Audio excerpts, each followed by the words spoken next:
আমার নাম হাজি আনামুদ্দিন দত্ত, জেলা পরিষদের এক্স চেয়ারম্যান।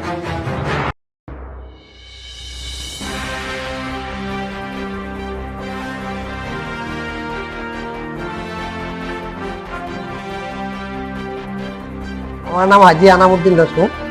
জেলা পরিষদের এক্স চেয়ারম্যান। আজকে আমি আমার তরফ থেকে আপনাদেরকে অশেষ ধন্যবাদ। আজকে আপনারা সবাই অবগত, আমার আসাম প্রদেশ কংগ্রেস কমিটির সভাপতি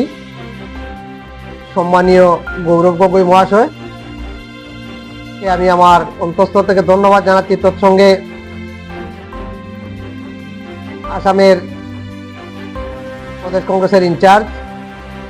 এবং AICC general secretary Jitendra Singh মহাশয় এবং আসামের ইনচার্জ সেক্রেটারি প্রীতিরাজ সাটেজি মহাশয় এবং আসামের ইনচার্জ এআইসিসি সেক্রেটারি বিকাশ উপাধ্যায় মহাশয়কে এবং আমার হাইলাকান্দি জেলা কংগ্রেসের ইনচার্জ হাফিজ রশিদ আহমদ চৌধুরী মহাশয় এবং সোনাইয়ের প্রাক্তন বিধায়ক আসাম প্রদেশ কংগ্রেসের জেনারেল সেক্রেটারি আমিনুল হক লস্কর মহাশয় এবং আরও দুইজন ইনচার্জ আমার ধ্রুবজ্যোতি মহাশয় এবং রাজেশ মালা মহাশয়, সবাইকে আমি আমার অন্তঃস্থল থেকে ধন্যবাদ জানাচ্ছি। আজকে আমাকে যে হাইকমান্ড যে গুরুদায়িত্ব দিয়েছে, আমি আমার হাইলাকান্দি জেলা কংগ্রেসের সর্বস্তরের কর্মীবৃন্দ এবং সেল ডিপার্টমেন্ট, যুব কংগ্রেস, এনএসইউআই, সেবা দল, মহিলা কংগ্রেস, মাইনরিটি এবং আমার ব্লক প্রেসিডেন্টগণ, মন্ডল প্রেসিডেন্টগণ এবং বুথ কমিটির সভাপতি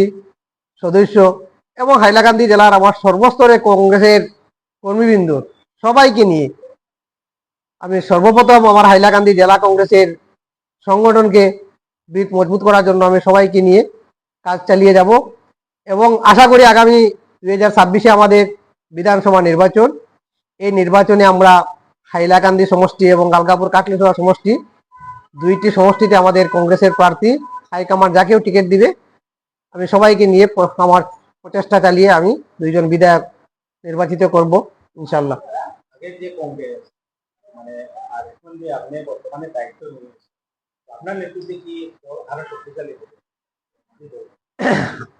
আমি আমার কংগ্রেসের যে টিম সবাইকে নিয়ে একসঙ্গে, আমি তো একা নিজে সব করতে পারবো না, আমি আমার কংগ্রেসের সৈনিক একদম বুথ লেভেল থেকে নিয়ে জেলা কংগ্রেস কমিটি পর্যন্ত সবাইকে সঙ্গে নিয়ে হাইলাকান্দি কংগ্রেসকে বহুত মজবুত হবে এবং আগামী বিধানসভা নির্বাচনে 2টা তীর আমাদের কংগ্রেসের প্রার্থী জয়ী হবে ইনশাল্লাহ।